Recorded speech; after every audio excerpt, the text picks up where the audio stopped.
अस्सलाम वालेकुम रहमतुल्लाहि व बरकातुहू। आज हम बात करने वाले बाबरी मस्जिद की और इसकी शहादत के ज़िम्मेदारान की। बाबरी मस्जिद को शहीद किया गया था 22 दिसंबर 1992 में पुलिस और फ़ौज की मौजूदगी में। बाबरी मस्जिद की शहादत के ज़िम्मेदारान में ज़्यादातर लोग भाजपा को ज़िम्मेदार ठहराते हैं, लेकिन वो लोग असलियत नहीं जानते कि बाबरी मस्जिद को शहीद करवाने में सबसे बड़ा हाथ और सबसे ज़्यादा अहम रोल कांग्रेस का था। कांग्रेस ने 1992 में जो बोया था, आज उसकी फसल भाजपा वाले काट रहे हैं। हिंदुस्तान की आज़ादी के बाद कांग्रेस ने सिर्फ वोट के लिए, मुसलमानों को तबाह करने के लिए उनको फर्जी मुकदमों में फंसाकर, फसाद में ज़िम्मेदार बताकर हज़ारों की तादाद में बेगुनाह मुसलमानों को जेल में बंद किया, ताकि मुसलमानों को हज़ारों साल पीछे किया जा सके, उनको कभी उभरने नहीं दिया जाए। बाबरी मस्जिद की इमारतों को गिराने में सबसे बड़ा हाथ जो था, एडवाणी, मुरली मनोहर लाल जोशी, उमा भारती, कल्याण सिंह और बहुत से अनगिनत नाम हैं, जिनको अगर लिस्ट बनाना चाहे तो लाखों की तादाद हो सकती है, क्योंकि ये लाखों की तादाद में इकट्ठे हुए थे। इन लाखों की भीड़ों को अगर दहशतगर्द कहा जाए तो ये गलत नहीं होगा, क्योंकि इस दहशतगर्द भीड़ ने हिंदुस्तान के कानून के साथ खिलवाड़ करके, कानून की धज्जियाँ उड़ाकर हिंदुस्तान के हिंदू मुस्लिम भाई भाई वाले नारों को अपने नापाक अज़ाम के नीचे रौंद कर बाबरी मस्जिद को शहीद कर दिया। जबकि हिंदुस्तान की कोर्ट के साथ हिंदुस्तान की अवाम और पूरी दुनिया जानती है वहाँ कोई मंदिर नहीं था। ये सब बस एक साजिश के तहत किया गया, बल्कि अयोध्या में ही बहुत से पुजारियों का आपस में नाइत्तेफाकी है कि राम की पैदाइश यहाँ पर हुई है या कहीं और पर हुई है। अडवाणी, मुरली मनोहर लाल जोशी, उमा भारती और कल्याण सिंह के नापाक अज़ाम को पूरा करने के लिए जो भीड़ आई थी, आज वो सब अडवाणी की औकात देख रहे हैं कि उसकी पार्टी में ही उसकी कोई वैल्यू नहीं है, कोई इज्जत नहीं है।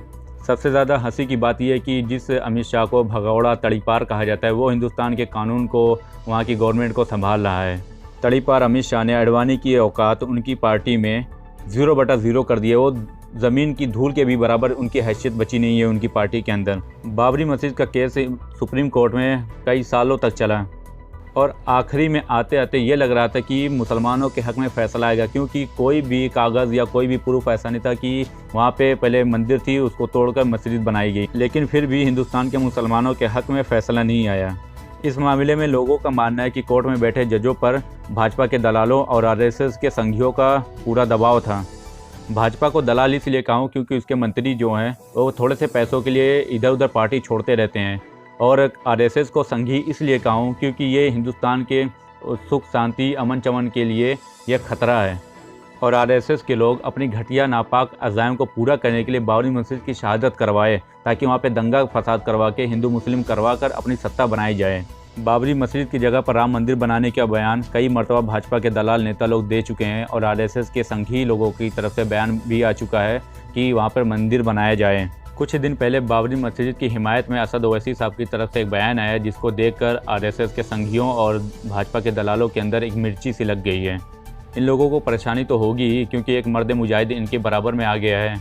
असद ओवैसी ने ट्विटर पर पोस्ट डाली, बाबरी मस्जिद थी, है और रहेगी इंशाअल्लाह। और कोर्ट की तरफ से 5 एकड़ ज़मीन जो मुसलमानों को मिली थी मस्जिद बनाने के लिए, उस पर असद ओवैसी साहब ने क्या कहा है, आइए वो देखते हैं। हिंदुस्तान का मुसलमान इतना गया गुजरा गिरावा नहीं है कि वो 5 एकड़ ज़मीन अपने अल्लाह के घर की तामीर के लिए ज़मीन नहीं खरीद सकता। उत्तर प्रदेश में हम अपने एक लीगल हक के लिए लड़ रहे थे। हमको किसी से खैरात की ज़रूरत नहीं है 5 एकड़ ज़मीन की। हम मस्जिद बना सकते। अगर आज मैं रोड पे निकल के भीख मांगूं लोगों से, हैदराबाद की आवाम से, तो यकीनन हैदराबाद की आवाम इस गुनाहगार की झोली में इतना पैसा डाल देगी कि मैं उत्तर प्रदेश में 5 एकड़ ज़मीन बना सकूंगा। हम असद ओवैसी साहब के इस बयान की वजह से भक्तों के अंदर दर्द होना तो तय था, लेकिन भक्तों की जो मोहतरमा हैं अंजना ओम कश्यप साहिबा, जो खुद को अंजना ओम मोदी भी कह चुकी हैं, इन्होंने असद ओवैसी साहब से सवालात करना शुरू कर दिए। आपको उनका वो वीडियो दिखाते हैं जिसमें उन्होंने असद ओवैसी साहब से सवालात किए थे। आपको देखकर बहुत ज़्यादा हंसी भी आएगी, मज़ा भी आएगा। आप कहते हैं कि प्रधानमंत्री अगर जाएंगे तो सेक्युलरिज्म की रूह के खिलाफ होगा, तो आप कौन सा सेक्युलरिज्म की रूह को कायम करते हैं? जब आप खुलकर मस्जिद के पक्ष में बोलते हैं तो क्या आप भी वही नहीं करते? क्या आप जब खुलकर मस्जिद के बारे में बोलते हैं और कहते हैं वही मस्जिद थी, है, रहेगी, मैं अपनी आने वाली पीढ़ियों को बताऊंगा कि 400 साल तक यहाँ पर बाबरी मस्जिद थी, तो क्या आप उस रूह के खिलाफ नहीं बोलते हैं? अंजना दीदी शायद ये बात भूल चुकी हैं कि असद ओवैसी साहब एक लीडर हैं और नरेंद्र मोदी हिंदुस्तान के प्रधानमंत्री हैं। एक पार्टी के लीडर को हिंदुस्तान के प्रधानमंत्री से कंपेयर कर देना कहाँ की अक्लमंदी की बात है। इनको एक फ्री में मशवरा देना चाहता हूँ कि अगर भाजपा की इतनी ज़्यादा आप भक्ति करेंगे ना तो आगे चल के अडवाणी जैसा है आपके भी हालात हो जाएंगे। आइए देखते हैं कि अडवाणी के कैसे हालात हुए, कहाँ पे बेइज्जत हुए थे। वीडियो क्लिप में आप देख सकते हैं कि नरेंद्र मोदी साहब अपने हाथ को जोड़ते हुए राजनाथ सिंह और अमित शाह से मिलते जुलते आगे बढ़ के चले गए। अडवाणी साहब की तरफ नज़र तवज्जो नहीं फरमाए अपनी, जबकि नरेंद्र मोदी साहब ये बात भूल गए कि उनको आगे बढ़ाने में सबसे बड़ा जो रोल था वो था लाल कृष्ण अडवाणी। खैर अपने दुग्गल साहब तो इस काम में बहुत आगे हैं, जिसके साथ 7 फेरे लिए थे, जब उसको छोड़ दिया तो अडवाणी साहब तो इनके खास एक दोस्त थे। अब बात करते हैं मस्जिद को शहीद करने वाले लोगों की। तो मीडिया में ये बात जानबूझकर छुपाई गई थी कि जो लोग मस्जिद की शहादत में लगे हुए थे कुछ तो वहीं पर मर गए थे, कुछ पागल होकर मर गए, कुछ के दिमाग में कीड़े पड़ गए थे, एक की कमर पर पूरा मलबा गिर गया था और वो 26 साल से बिस्तर पर है।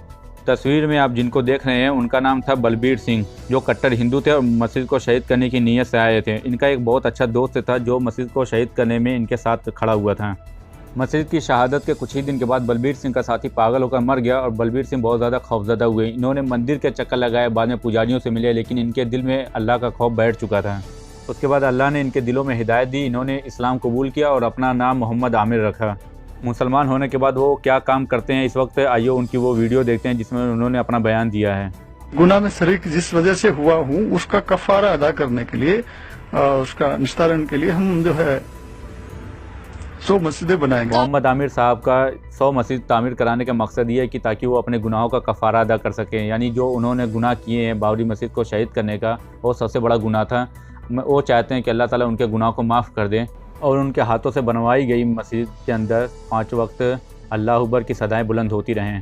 खैर अल्लाह से दुआ है कि हमारे मुल्क में अमन शांति बरकरार रहे और हमारे मुल्क में बाबरी मस्जिद जैसा कोई भी हादसा पेश ना आए। और मुसलमानों से अपील है कि अपने गली के मोहल्लों की जो भी मस्जिद है उसको आबाद कीजिए, उसके अंदर नमाज़ पढ़िए, ताकि अल्लाह की जो नाफरमानी आप लोगों ने की है वो सारी माफ़ हो सके।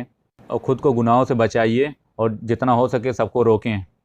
दोस्तों अगर वीडियो पसंद आई है तो वीडियो को लाइक कीजिए, चैनल को सब्सक्राइब कर दीजिए और हमारी वीडियो को हर जगह पर शेयर कर दीजिए। हम मिलते हैं इसकी नेक्स्ट वीडियो में। अल्लाह हाफिज़।